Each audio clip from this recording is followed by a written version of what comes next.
Hello, and welcome to a conversation with gubernatorial candidate Jeff Greene of West Palm Beach. Or I guess it's Palm Beach. I'm Rosemary O'Hara. A little of each. I'm Rosemary O'Hara, and I'm the editorial page editor of the South Florida Sun Sentinel. And I'm joined by my colleagues, Nancy Ankrum, who's the editorial page editor of the Miami Herald, and Rick Christie, the editorial page editor of the Palm Beach Post. Every year before an elections, editorial boards sit down with candidates for a conversation about who they are, what the issues are, and why they're the best person in the race. And we decided that this year we would do this conversation together and open it up so that you too can see the candidates unvarnished. This isn't just sound bites. So let's get started. Thank you, Mr. Greene, for coming in. I would only note that we have extended a similar invitation to the Republican candidates for governor, but they have chosen not to come and sit with us and answer questions. And I'm disappointed by that, really, because an election is a good chance to, take the measure of a person. So let's talk about you. And, you're a late entry into this race. We saw you in the U.S. Senate race 8 years ago, I guess. But, sort of who are you and why are you running for governor? It's a good question. I think that I'll tell you something about my background. I grew up in Massachusetts. My dad was a textile machinery dealer. He had his own big warehouse with trucks and employees, and quite a successful business. He used to go with him. He'd call on all the mills. And my mom was a stay-at-home mom. She taught religious school a few days a week to keep busy. And basically in the late 60s, all the mills closed in New England. They moved to the South.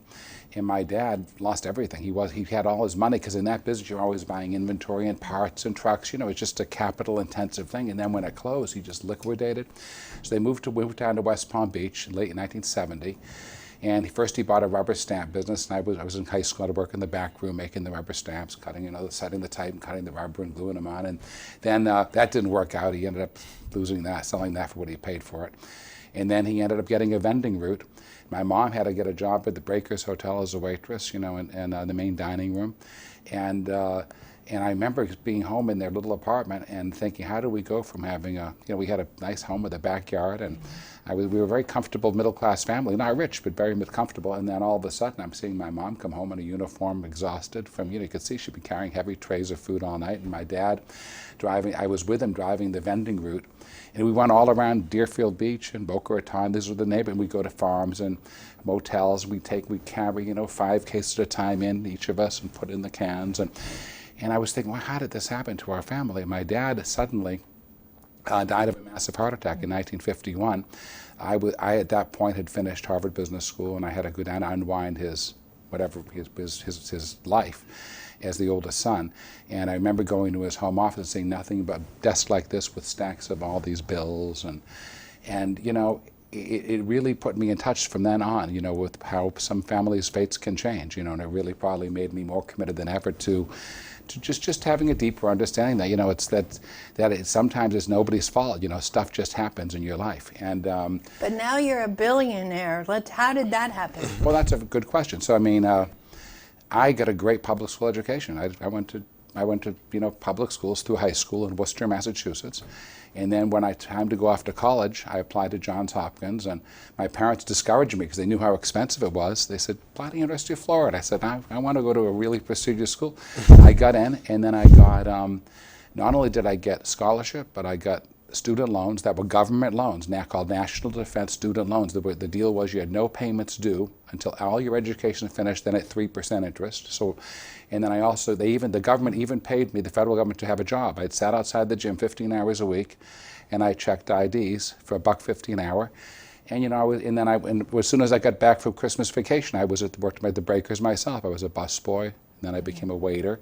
And I just, but the reason I tell you that story is it was really great public assistance. It was a great safety net that enabled me to get to where I am. And I never forget the debt that I owed to public education and to what allowed me to be where I am today. It didn't happen from a rich family, and it didn't happen from a government that neglected me. But it was a different era too, because you know what, in those days, Johns Hopkins was $2,700 a year tuition. That was an expensive private school. I shared a row house apartment in Baltimore for $132 a month. So my share was $66. Believe it sounds like the 1920s. It was the 1970s, and so the reality is, for $4,000 plus bucks, a kid could cobble it together. You know, you work in the summer nonstop, and you do this, you do that, and you get scholarships and loans. Today, I mean, private universities are $60,000 a year. I mean, it's you know, I'm involved at Johns Hopkins, my alma mater, on the board of the school there, and you know, we have 70% of the kids get financial aid, and so you know, we try to have a need-blind program there. So, but I want you to get to the part about how you got to be a billionaire. Oh, okay. Well, you know, look. Honestly, it all started like this. Actually, I was in West Palm Beach. I'll tell you how I made my initial capital. I was in West Palm Beach. I was working for the Breakers summer of '73. There was an ad in the paper to sell circus tickets for the Riviera Beach Fraternal Order of Police over the phone. And so it was Palm Beach Post ad. Okay, answered the ad, went in to sell tickets, and I hated it. It said $250 an hour or commission. A minimum was $160. So I went and I did this. I sold so many tickets. They said that at the end of the day, I said, how much would I have made on commission? They said $93 in 1973. So, and as it turned out, they said, okay. So they said, you want to be a promoter? So I went on the road for 3 years after I finished Johns Hopkins. I literally went from town to town. I had a Pontiac Grand Am then, bar across the back seat of my car with all my clothes on it, and I'd roll into Bluefield, West Virginia, Dubuque, Iowa, you name the town, little town, a week here, 2 weeks there. Lonely life. I mean, I was only 19 when I finished Hopkins. I hadn't even turned 20. You know, I finished in 2.5 years. And so I was very young, and I was traveling in these little towns, you know, but I saved up $100,000 in 2.5 years, and I did it from just living on nothing and saving every penny and working as hard, 60 hours a week. So now I go back, I get into Harvard Business School, went back there. I'll just give you a little abbreviated version, but basically, I get into the school, but I didn't get into the good housing. So a friend of mine said, why don't you buy a 3-decker? There are these 3-unit buildings. You can live in one, rent out the other 2. I bought a 3-decker. It was $37,000. I used some of my $100,000.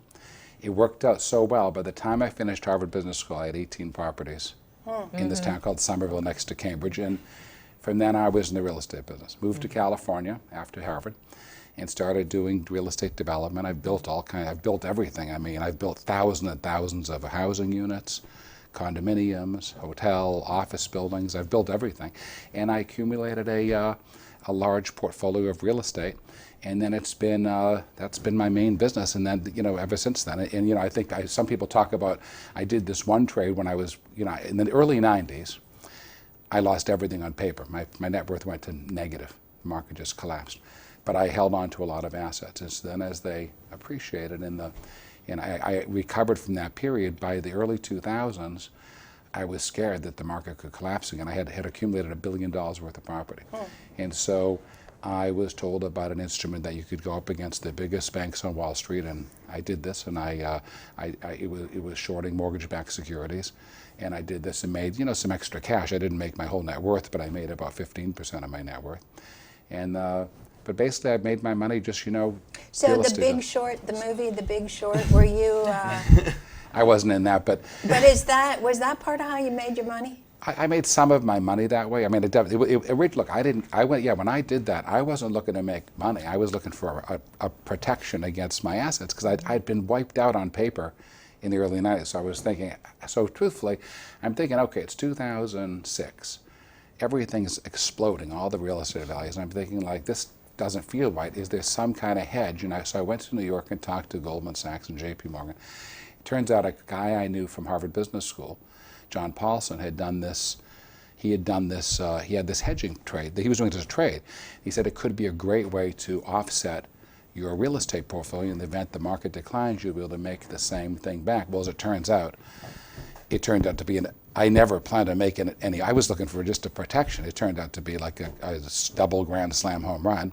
But some people, and you've heard this criticism, that you were somehow betting against the middle class. Yeah, that's silly, because the loans were already out there. They were already in default. So I was just basically betting on the bond against the bank. It had nothing to do with no, I wasn't betting against any homeowners. That was a cheap shot. When PolitiFact checked it in the last election, they said it was false. It was completely. I wasn't hoping that people lose their homes. These loans were already part of the bonds, so the bonds had already been issued when I did them. So it was a bond trade. It wasn't a housing trade. Talk about how you now can plan to use your business acumen, the experiences that you have had, to relate to the people who have not been able to be as business savvy, who have not been able to save $100,000. I'm not even talking about low-income, low-wage people. We can talk about that later, but I'm talking about that middle class. Sure. That has a very tenuous grip on survival. Talk about your vision for them and go into the weeds as to how you plan to help them. You Sure. are not one of them.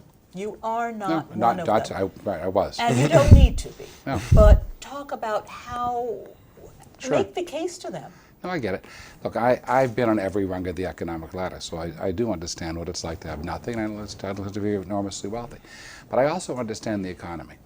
And, it's interesting. I think that nobody really talks about this too much in an election because it's a little bit maybe, just too intellectual or whatever. But the reality is, I really believe that what globalization did to the blue-collar workforce over 40 years, I really believe that artificial intelligence, machine learning, big data, and robotics are going to do to service jobs and the white-collar workforce in the next 5 to 10 years. I think we're heading into a period of unprecedented job destruction. And so, while everyone's talking about, I'm going to get people wage raises, I think it's a much bigger issue. We have to really think very carefully about how we're going to have an economy that works for everyone, because the fact of the matter is, look, you just have to walk into a fast food place now. When you're pushing the buttons, you realize there's no one behind the counter. We've all seen those Amazon stores with no people in them. So the question is, how do you do it? The question is, first of all, you have to understand that there is a problem.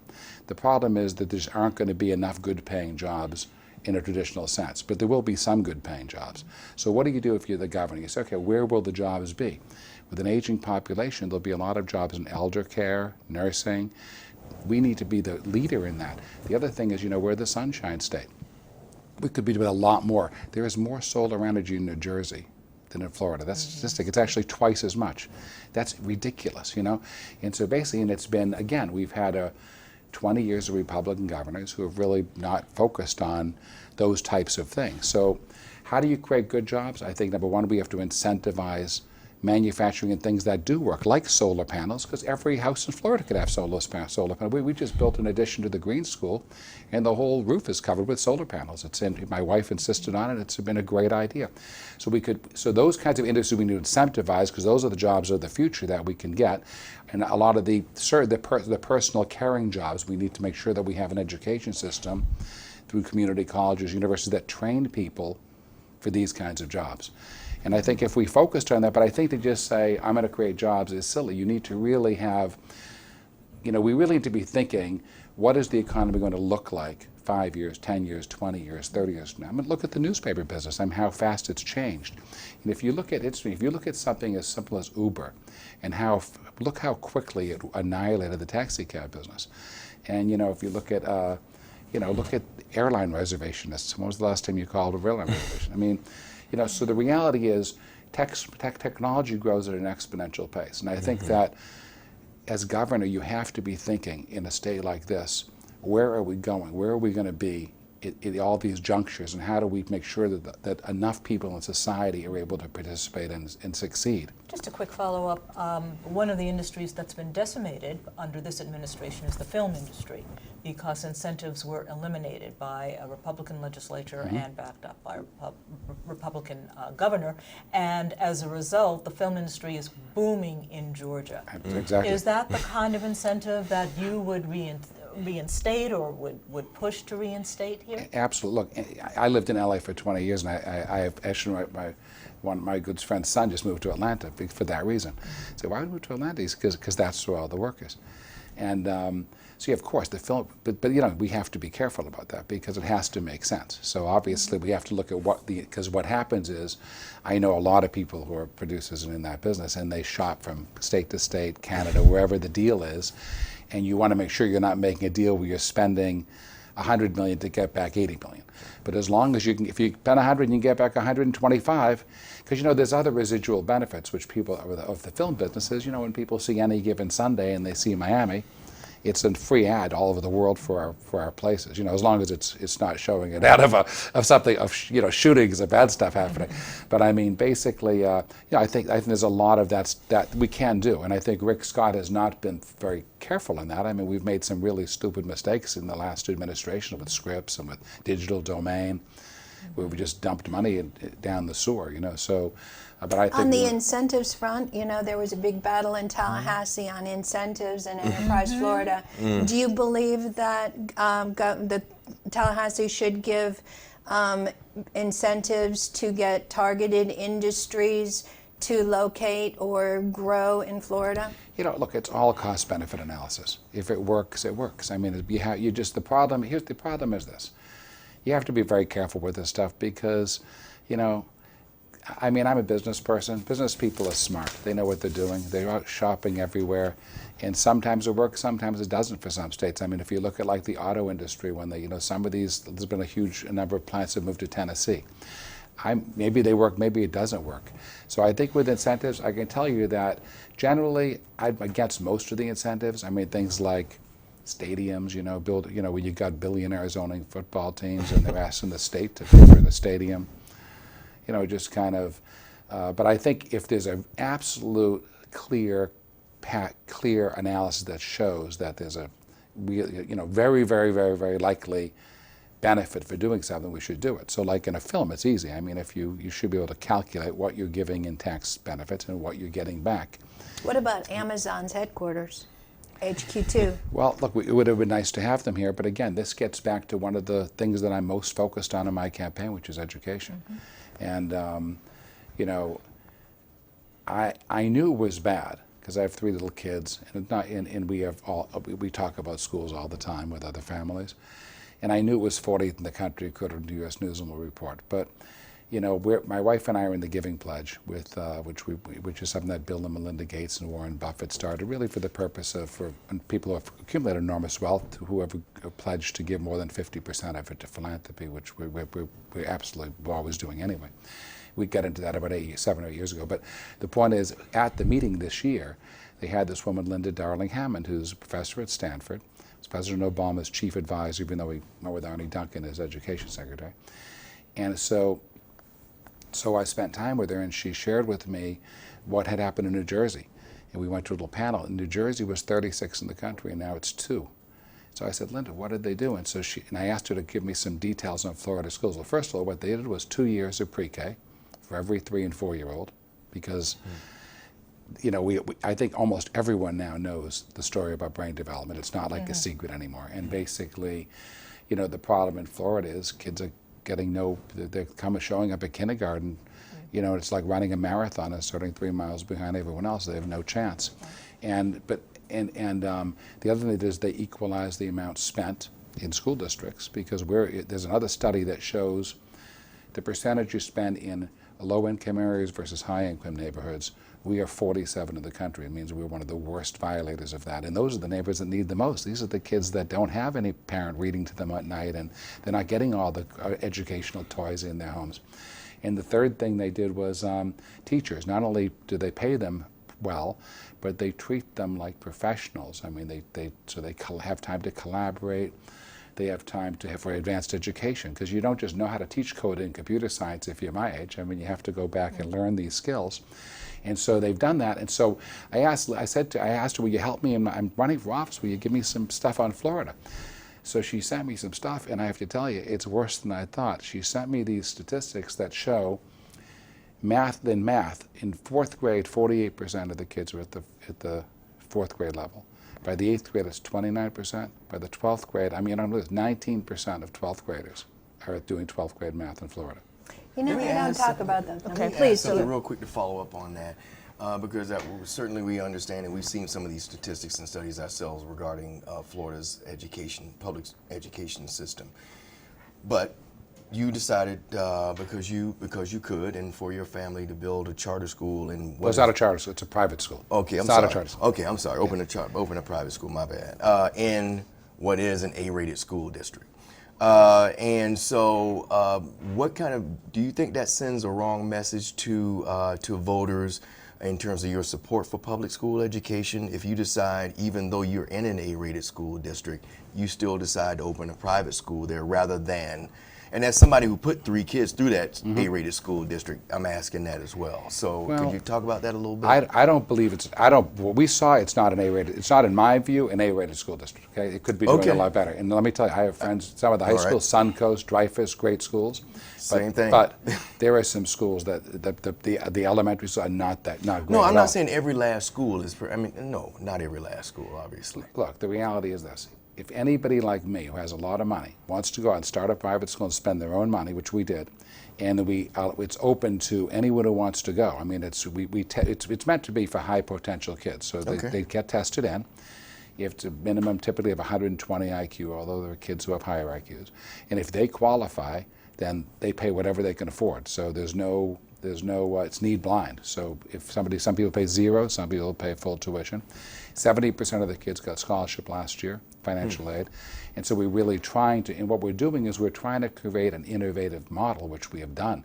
We have every child in the kindergarten takes coding, computer science. We have a tremendous art program.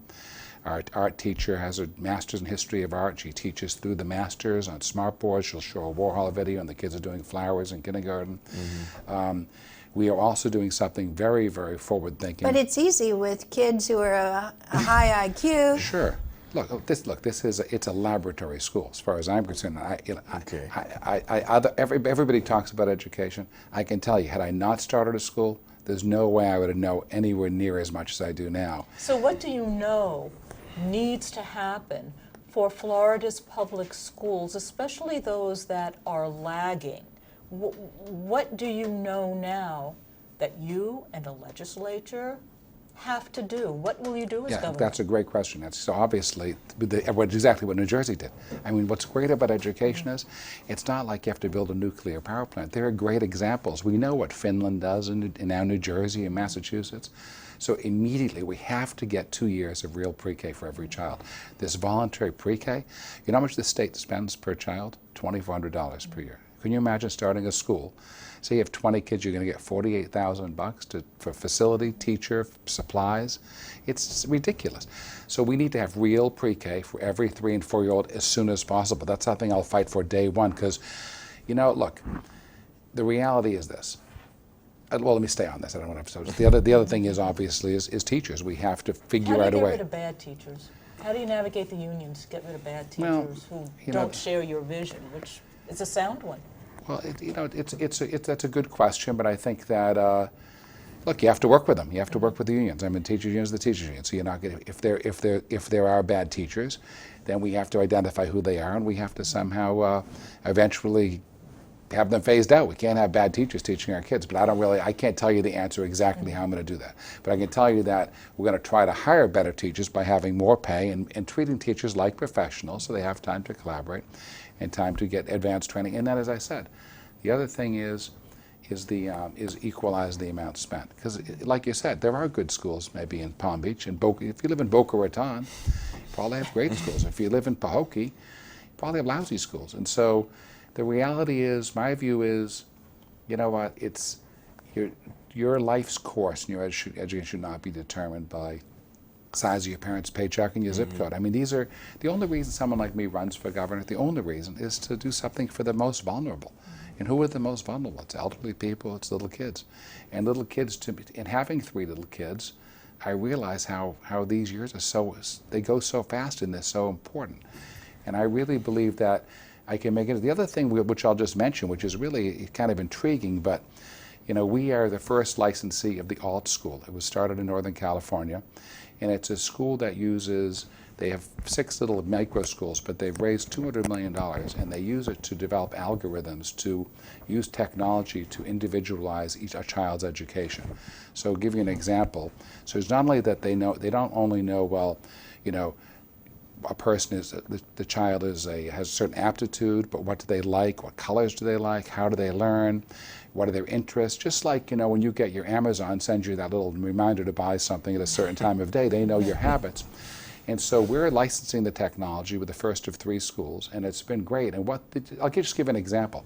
Imagine that the computer knows that there's a child, and he's a little boy who's from a single male Spanish-speaking household, great reading aptitude, not interested in reading, loves baseball. So what pops up on his screen is a story about a Guatemalan baseball hero, and all of a sudden he loves to read.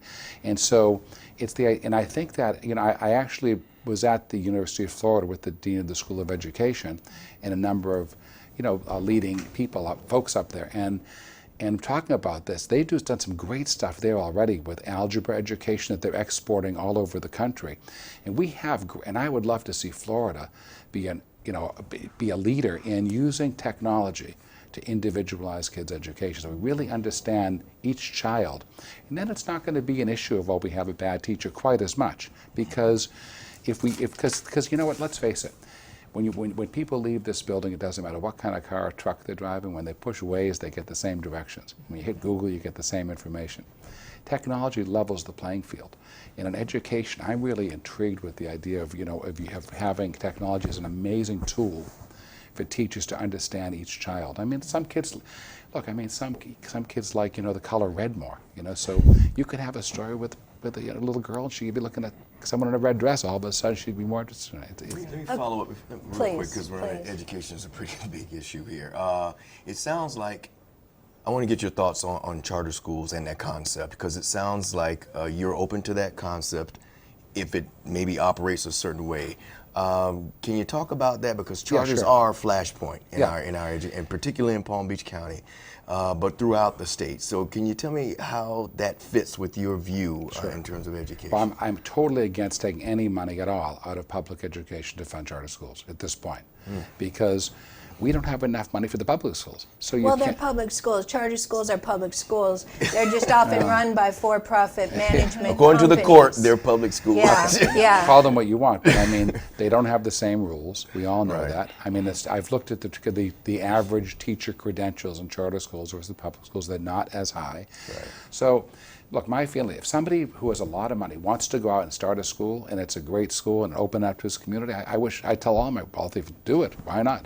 If they want to spend the money. And you know what? If we become top 5 in the country, then we want to go do some experiments and take some money and try some new things, do it. But right now, we need to be putting every ounce and every penny of our resources into our public schools. You have a Republican leadership in the legislature who believes this is the way to get to be that top 5 that you want to get to. Well, you know what?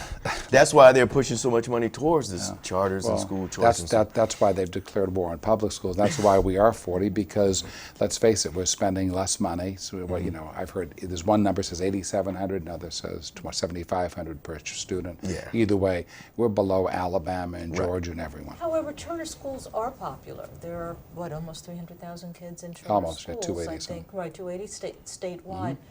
They are popular. They are seen as, in some communities, a safety valve for in neighborhoods where maybe there is a substandard public school. What do you tell those parents? What do you tell those kids if you don't want any general revenue funds, state funds, public funds going to these schools? It's a tough one, and Nancy, it's a tough one. Look, you can't please everybody, but if I have a choice of fixing the schools for 86% of the kids, or destroying them for a few opportunities for other families, I'll opt to fix the public schools. I think you have to make choices, especially if you're governor. You got to make choices, and if I'm governor, my first thing is get the public schools fixed, because you know what? We have roadmaps to do it. We have them all over the country. And look, the money part, I'll tell you something. Everyone says, how are you going to pay for it? As a percentage of what we spend on gross state product on education, we're 38th in the country. So in other words, we have $1 trillion economy. What we spend as a percentage of that, we're 38. What a coincidence our schools are 40. I mean, I think it's really not like you need to raise taxes. You just have to say we need to spend what the top, we'd be in the top 10 in spending, and maybe then we'd have So reprioritize some of those Sure. dollars is what you're Absolutely, yeah. Mm-hmm. I mean, look, just last year, Rick Scott added, I don't know if you know this, but he added in his budget, he has $400,000 in something called Executive Office of the Governor, $400 million, and he made it $1.4 billion.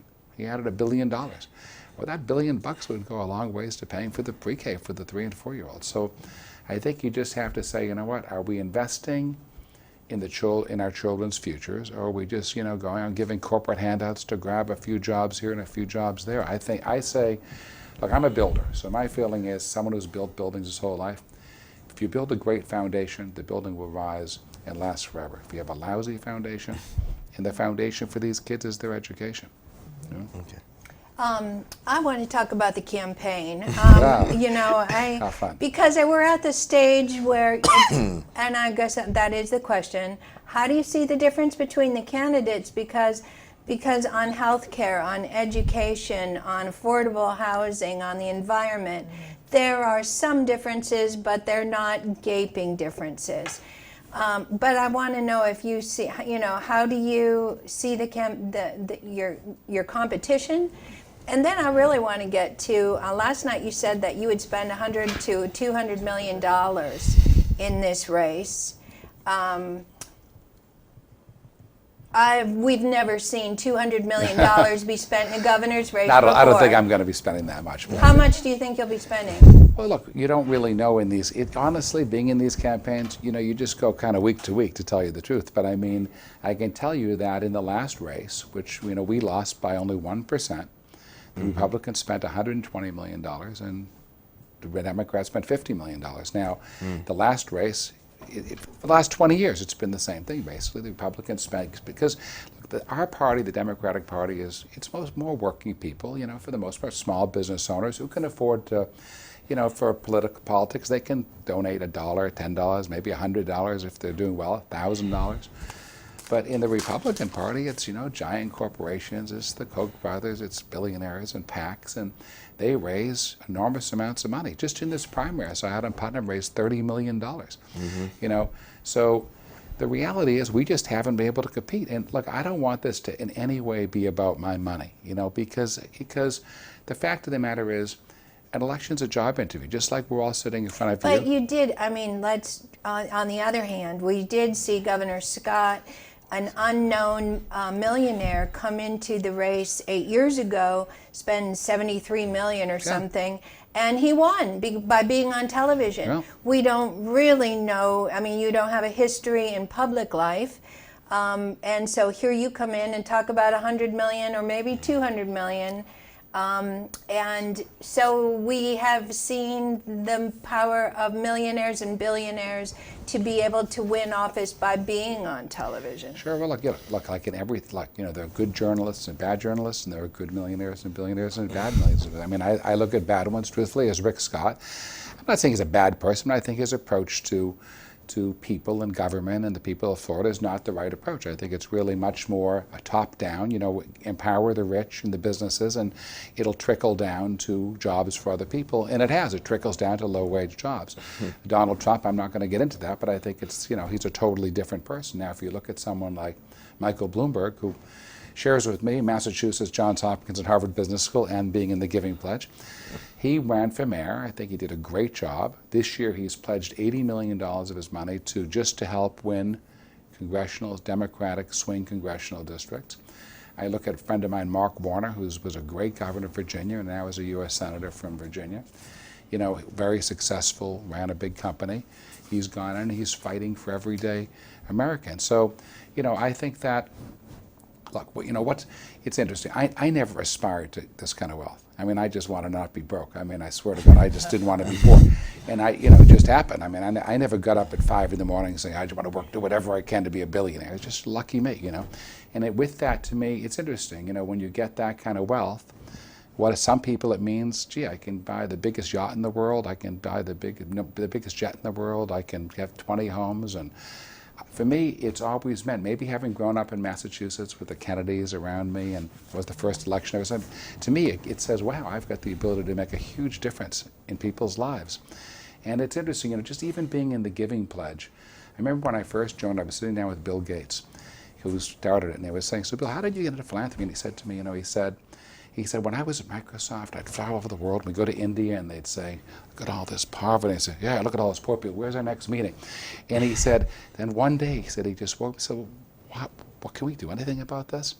And he decided to get out of Microsoft, and now the Gates Foundation has eliminated polio pretty much from the planet. Malaria is almost gone. What they're doing in education and all these other areas is just amazing. And I go to these meetings with all these billionaire philanthropists who are, I mean, the Broad Foundation, what they're doing with cancer in New York, and I mean, you look, and it inspires me. But what does set you apart is your money. I mean, really, and your ability to self-fund at such a high. So back on sort of the okay. I don't agree because Okay. no, what sets me apart is my background and my resume. I mean, I don't. If this. But we have another very similar candidate. There comparisons have been made to you, Mayor Levine. I don't think I'm similar to him at all. I don't think our personalities were alike. I don't think our How are you different? Because he's had some issues with the media, and I know that you have had some issues with the media as well. Well, I don't know. I never stopped the media from doing anything. I had an issue with the media, which I'm not getting into. But look, it's not about the media. It's about if this is a job interview. Okay, you know, we're all lined up in a row. The job is to go run $1 trillion economy with an $89 billion budget. Okay, so you have Gwen Graham. I don't think she's never run anything remotely like this. Chris King's a small businessman, but again, nothing like. He's a bright young guy. Andrew Gillum's, you know, he's he's a mayor of a city, but it's not neither of those mayor.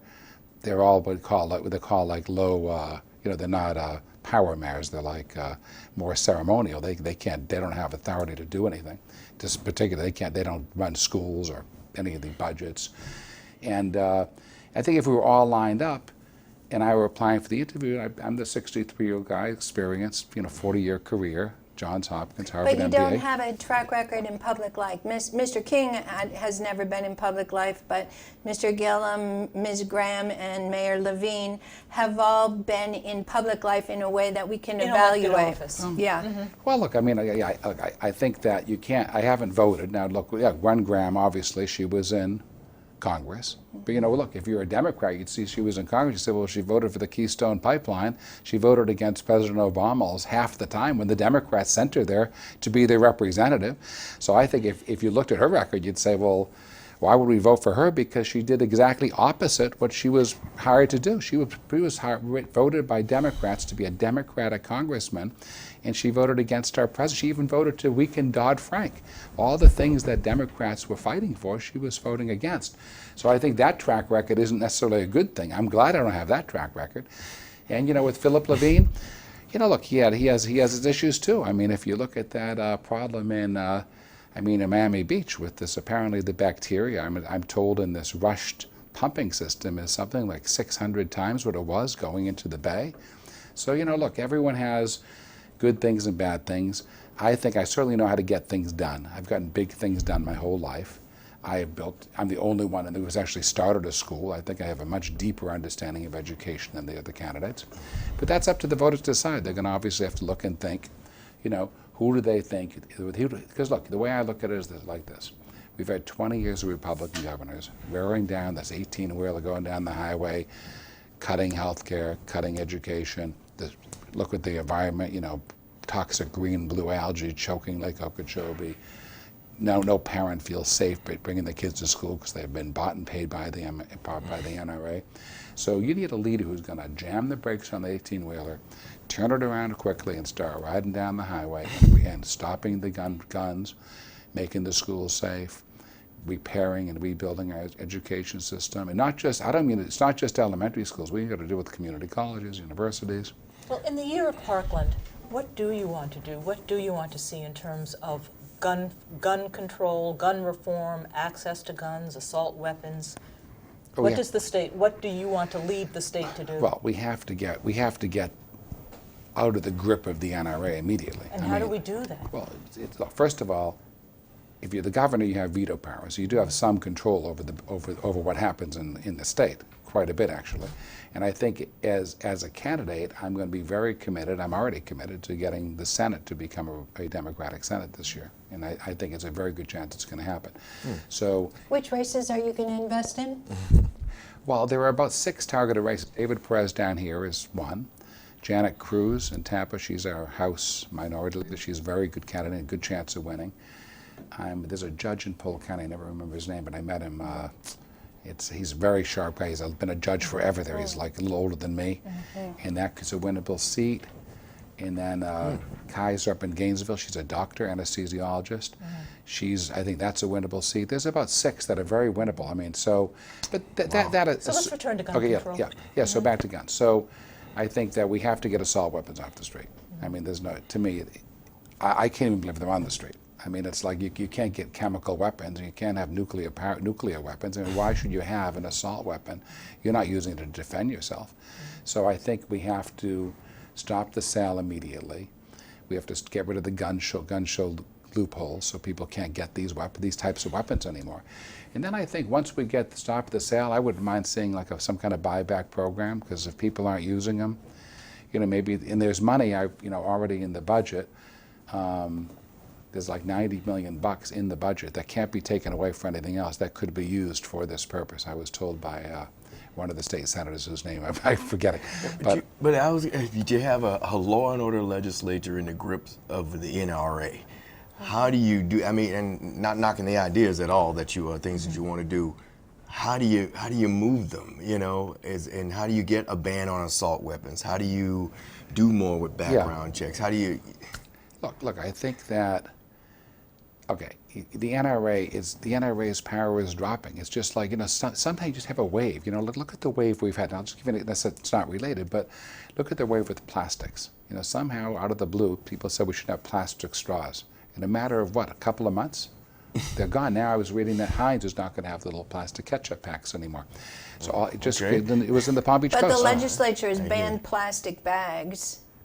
Banned bans on plastic bags, I should say. No, but I'm saying waves can happen. I think we are in a wave, and those Parkland kids. So we're sort of at a touch point now because of the Parkland shooting, is what you're saying. I think those kids, and I think, look, it's like anything. At some point, it's cumulative, and it's just people have enough is enough at some point. Okay. I think we're at that juncture. We've polled this, and most Floridians, I think 70% are in favor of banning the sale of assault weapons. So. Yes.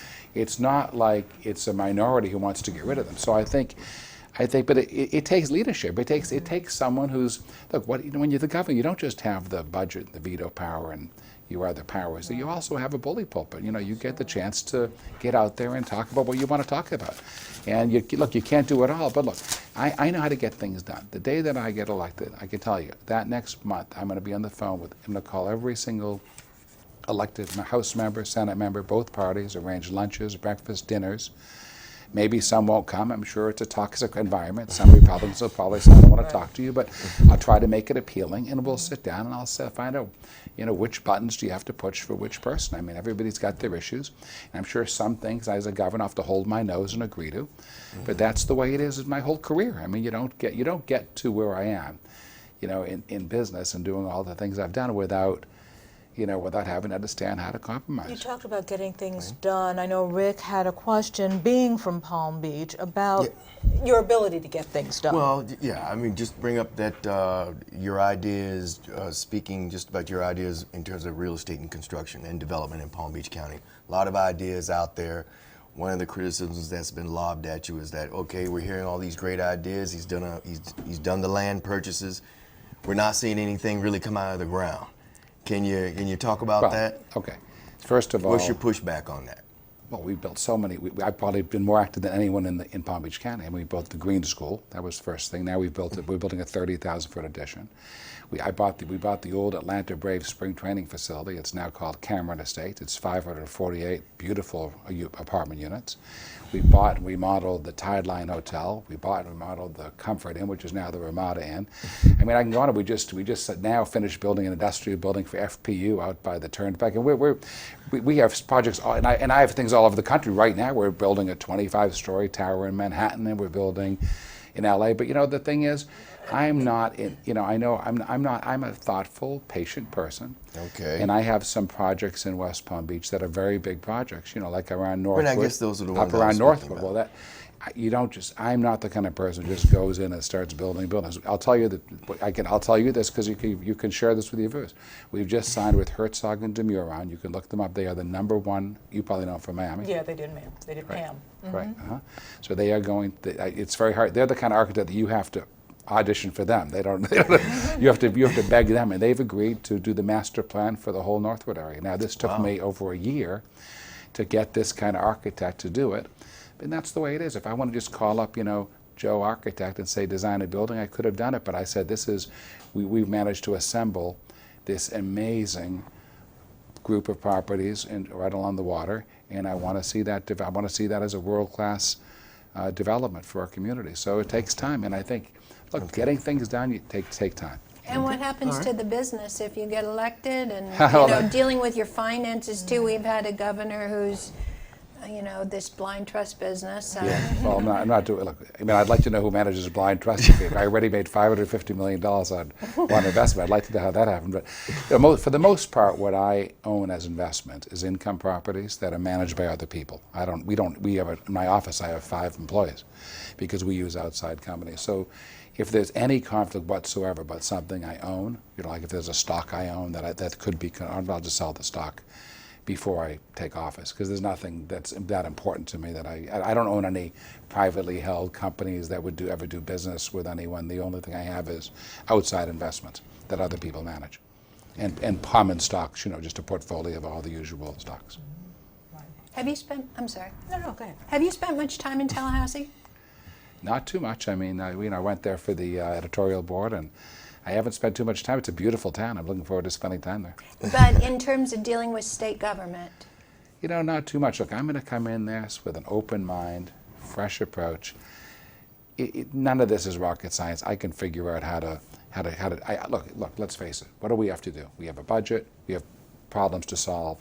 We have to get people in the legislature and in the House and the Senate to agree to things that are most important to me, and I have to get them to hopefully not do the things that I don't want them to do. So I mean, I think it's no different than anything else I've done in my life. One of the things that we care most about, and the reason that we have this relationship really we do, is that Tallahassee is not paying attention to sea level rise, and yet it is one of the gravest and greatest threats that faces South Florida. When you think about the challenges in our environment, but specifically to sea level rise, what do you think needs to be done first? And how would you get Tallahassee to at least put it on the agenda?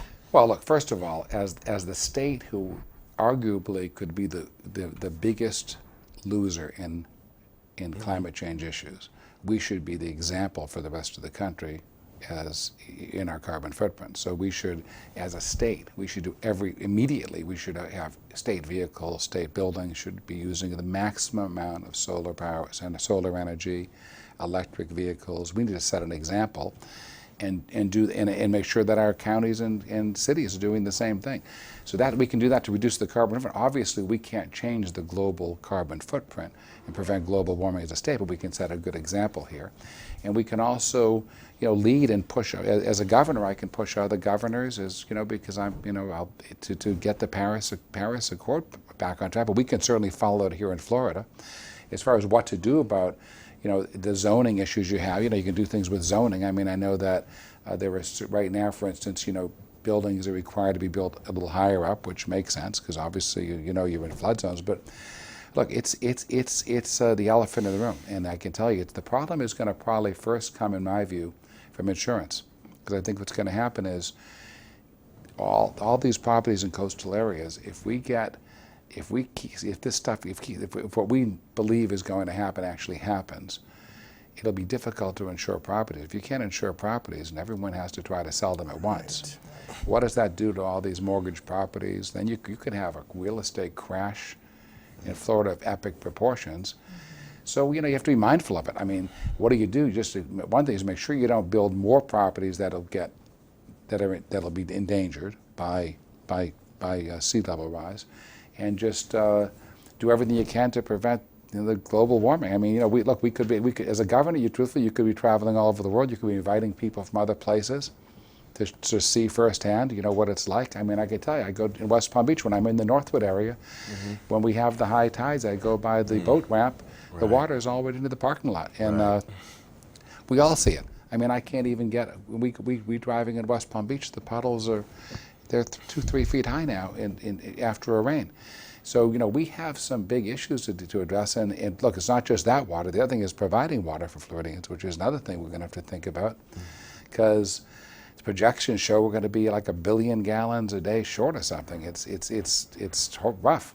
So, but look, these are all complicated issues. One thing about me is I've been dealing with complicated issues and challenges from when I first had to get into college and get back through college and Harvard Business School and build my businesses and career and start a school. I've always taken challenges head on, and I really believe I'll be able to do a great job as governor.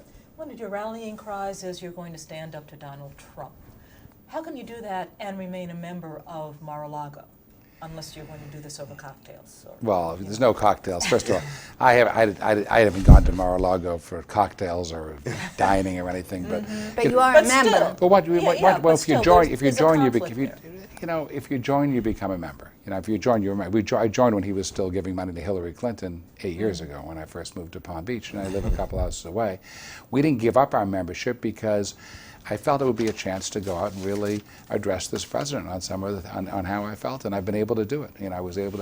I mean, unfortunately, he was going after me, but I was able to stand up to him right in his own dining room, and so I look forward to having that chance. Look, I don't believe I'm going to get a bill for dues this year. I don't think I'm going to be invited back, but if I was and I were governor, you can be sure I would be I'll bring the whole legislature with me, every Democratic senator and House member. We'll have a nice when he's there, and we'll be able to let him know how we feel. But I mean, I don't think that's going to happen. So I don't really believe him. I don't believe I am a member anymore because I haven't. I haven't been billed any dues. Well, are you a member or are you not a member? If you don't get, I haven't got a bill for dues. The last time I got a bill was over a year ago. So I don't believe that they're billing me anymore. So I think that, because I think they go out by now. So I think they've probably, based on my. If you did receive that invitation, would you sign up again? Well, that's a tough question. I have to think about that. I'd have to think about that. But I mean, because probably at this point, I don't know. I would not. I will not. I will not join again. Because you know what the problem is? Now that I've been in this campaign, he's not going to let me come there with House members and Senate members, and So I think it was okay before I became an aggressive candidate for governor and I'm upset with him, and I've made it clear. I mean, look, when he was running for office, I was on CNBC the night before the afternoon before the election, and they said I gave a big pitch for Hillary, who I'd supported quite a bit in the campaign. I heard you only gave her $5,000. No, that's not true. Okay. No, how much? Do you know how much you did give her? No, but one event alone was $20,000 that we went to in one event. So okay. I know it's one. Okay. But the thing is, we offered actually to do quite a bit more, and we were never contacted. No kidding. Yep. We were at an event that she was having, and I was trying, and I had a big idea for Florida, and I shared it actually with President Clinton, and with the head of finance head, and they never contacted me. And I was prepared to do, I was offering to do $1 million PAC thing. Wow. And and I was shocked. But look, that's probably why they lost the race. I mean, I'm thinking, here I am. First of all, they never even called me initially, which I was kind of surprised about. Because obviously I'm enormously wealthy. I spent a lot of money running for Senate as a Democrat. So, and I happened to run into President Clinton, and I said, I haven't been contacted yet. He said, oh, we'll contact you. And then I saw them at the fundraising event, and I talked to him for a while about, I'm not going to tell you the idea, but I had a very good idea on how to help her, and they never followed up with me. But when I was on the show talking about her, then they said, what about Donald Trump? And I was very clear. I looked in the camera and I said, I know Donald Trump. I live 2 doors down from Donald Trump, and I can tell you I'd be scared to death to have him as our president. It was the #1 trending story, and hopefully it took some votes away from him, but not enough. So. And Well, I was going to say we're probably going to give him his time before. okay, I just want one last question, and then we're going to have you sort of make your final pitch into the camera. In the Republican primary for governor, the person who is now way ahead in the polls, apparently, really hasn't spent that much time talking about Florida. It's hard to know really his views. He spent his time with, as a surrogate, I guess, or a fan of President Trump. Do you expect that if you win the nomination, that the general election will be about issues about Florida, or to win and energize the electorate, does the race for governor in Florida need to be about President Trump?